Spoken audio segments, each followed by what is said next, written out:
Merci pour votre savoir déconseillé pendant la grossesse, je suppose. Alors, encore une fois, pour répondre à cette question, il y a plusieurs paramètres à prendre en compte. Déjà, numéro 1, de quelles huiles essentielles parle-t-on? Numéro 2, on parle de ces huiles essentielles à prendre par la bouche, à mettre sur la peau, à respirer, donc deuxième composant. Et troisième composante, la quantité. Combien est-ce qu'on en prend? En réalité, souvent, quand on dit que c'est déconseillé pour les femmes enceintes, il s'agit des huiles essentielles dites fortes. Fortes, ça veut dire qu'on retrouve des molécules appartenant à la famille des phénols ou de l'aldéhyde cinnamique. Par exemple, on va vous dire l'origan compact, la sarriette, la cannelle. Effectivement, ce sont des huiles extrêmement fortes et on dit en général éviter pendant la grossesse. Et là encore, en général, on est précis. On dit pendant les 3 premiers mois. D'accord?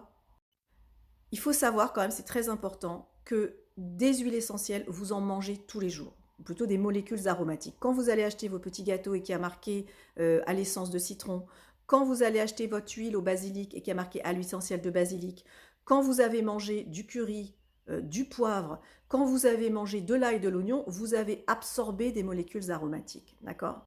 Ça veut dire quoi? Ça veut dire qu'avant de vous répondre à une question de dire vous avez le droit, vous n'avez pas le droit, il faut comprendre la source et l'origine. C'est pour ça que j'ai nommé ces différents critères. Alors mon père, il a écrit un livre qui s'appelle Mon code de sécurité aromatique, hein, docteur Daniel Pénoël, spécialisé en aromathérapie depuis 40 ans.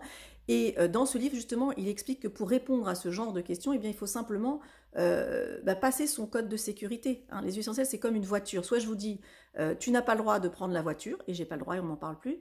Soit je vais dire, tu as le droit, mais sous certaines conditions. C'est-à-dire qu'il faut que tu connaisses les feux rouges, il faut que tu connaisses les stops.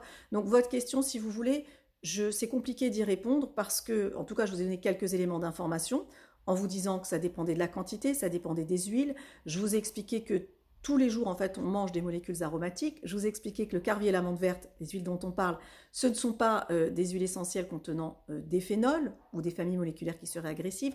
Donc en réalité, évidemment, tout ce genre de conseils, on peut le prodiguer lors d'une consultation individuelle, mais je trouve ça dommage de mettre un gros stop et dire personne allergique, asthmatique, femme enceinte, c'est un gros non. Alors évidemment, quand on ne s'y connaît pas et qu'on a peur que les personnes elles fassent des bêtises avec les huiles essentielles, on préfère ouvrir un large éventail et dire interdit, interdit. Mais il me semble que maintenant, le marché de l'aromathérapie est arrivé à une certaine maturité et qu'on est en droit de communiquer des informations un petit peu plus justes. Alors évidemment, je ne vais pas dire n'importe quelle huile essentielle pour toutes les femmes enceintes, j'ai été précise dans les critères, mais au moins le fait de vous donner des critères, ça vous donne l'autonomie de la réflexion. Voilà, j'espère que ça vous aura été utile.